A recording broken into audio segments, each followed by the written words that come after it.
Salam Bapak Ibu sidang jemaat yang dikasihi Tuhan. Dalam pesan gembala saat ini saya ingin bicara tentang satu tema bertahan dalam situasi yang tak tertahan.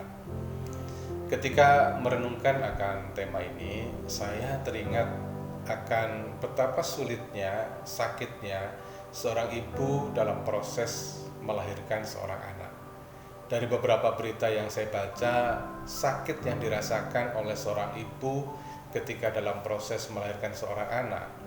Kesakitannya itu digambarkan seperti sakitnya 20 tulang patah secara bersamaan. Saya tidak bisa membayangkan betapa nyeri dan sakitnya kondisi seperti ini. Tetapi yang saya tahu, di ujung dari penderitaan ini, seorang ibu yang melahirkan ujungnya pasti akan mengalami kebahagiaan oleh karena anak yang telah ditunggu selama 9 bulan itu toh akhirnya bisa dilahirkan dengan baik. Nah, saudara yang terkasih, terkait dengan situasi saat ini yang begitu mencekam buat kita semua, saya teringat akan tulisan yang disampaikan kepada kita melalui Alkitab oleh seorang nabi yang namanya Habakuk, yang kita bisa baca dalam Habakuk pasal 3 ayat 17 sampai dengan ayat yang ke-18. Teks ini secara jelas mendeskripsikan bagaimana seorang anak Tuhan harus bertahan dalam situasi yang kadang-kadang membuat kita hampir putus asa. Ada beberapa hal yang ingin saya sampaikan berdasarkan teks ini. Yang pertama, Habakuk menjelaskan bahwa situasi yang sulit itu adalah sebuah fakta yang tak terbantahkan. Itulah saya katakan hal yang pertama yang perlu kita renungkan adalah bahwa fakta situasi yang kita hadapi ini adalah kondisi yang betul-betul nyata, betul-betul real. Habakuk di dalam ayat 17 dikatakan bahwa sekalipun pohon ara tidak berbunga, pohon anggur tidak berbuah, hasil pohon zaitun mengecewakan, ladang-ladang tidak menghasilkan makanan, kambing domba terhalau, tidak ada lembu, sapi dalam kandang dan sebagainya, sungguh menggambarkan sebuah situasi yang sangat-sangat memprihatinkan dan menimbulkan kesukaran penderitaan bagi orang-orang percaya pada masa itu. Bukankah gambaran situasi saat ini mirip-mirip seperti itu? Walaupun mungkin konteksnya berbeda, tetapi situasinya mirip. Saat ini oleh karena virus corona yang mewabah secara global, maka kita juga merasakan bahwa semua yang kita harapkan itu sepertinya hancur lebur, tidak karu-karuan. Gambaran yang mengatakan bahwa pohon tidak berbuah, kemudian ladang-ladang tidak menghasilkan. Bukankah ini adalah sebuah gambaran dari apa yang kita alami saat ini?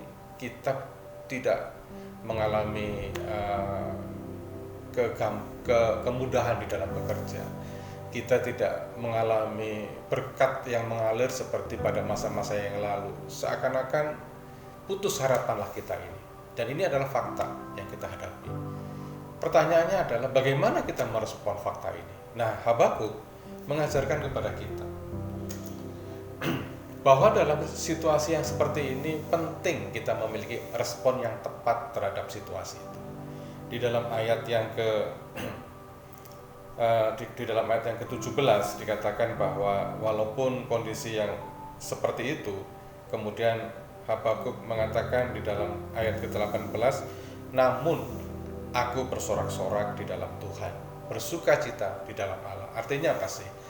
Artinya ketika kita menghadapi situasi yang sulit ini, kita harus memiliki respon yang positif.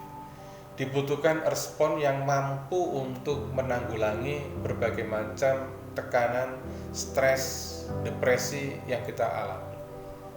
Bukankah Amsal pernah berkata, hati yang gembira adalah obat.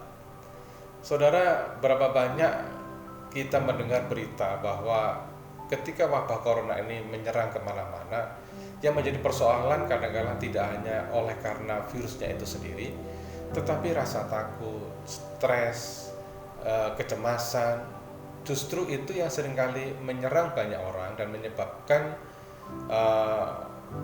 situasi sakitnya itu semakin parah. Nah, Alkitab mengajarkan kepada kita, ketika ada situasi yang seperti ini, tetaplah berharap kepada Tuhan. Tetaplah bersukacita di dalam Tuhan. Tetaplah bersorak-sorak di dalam Tuhan. Ini adalah respon yang diharapkan oleh Alkitab, oleh penulis Habakuk khususnya, untuk kita aplikasikan dalam kehidupan kita sehari-hari. Nah, ketika respon yang tepat itu kita ambil, apa yang akan kita dapatkan? Nah, ini yang menarik. Habakuk kemudian memberikan gambaran, ketika kita punya respon yang tepat, maka kemenangan atas situasi ini tak terbantahkan lagi. Di dalam ayat yang ke-19 dikatakan bahwa Allah Tuhanku itu kekuatanku. Ia membuat kakiku seperti kaki rusa. Ia membiarkan aku berjejak di bukit-bukitku. Artinya, saudara yang terkasih, ketika kita memiliki respon yang tepat terhadap situasi yang sulit ini, maka kita akan merasakan kemenangan yang Tuhan sediakan buat kita. Saya tidak tahu apa yang menjadi ketakutan saudara, saya tidak paham apa yang menjadi kegentaran saudara, tetapi yang saya tahu, ketika kita tetap mengandalkan Tuhan dalam situasi yang seperti ini, janji Tuhan adalah Dia akan memberikan kekuatan buat kita. Dia akan membuat kaki kita tetap tegak, berdiri, berdasarkan janji-janji Tuhan. Itulah yang ingin saya sampaikan, Bapak Ibu yang dikasihi Tuhan. Ketika Bapak Ibu hari ini mengalami berbagai macam kesulitan, jangan gentar, jangan takut. Bersukacitalah di dalam Tuhan, beriarialah dalam Tuhan. Maka kemenangan yang daripada Tuhan akan menjadi bagian dalam kehidupan kita. Demikian pesan gembala, Tuhan memberkati.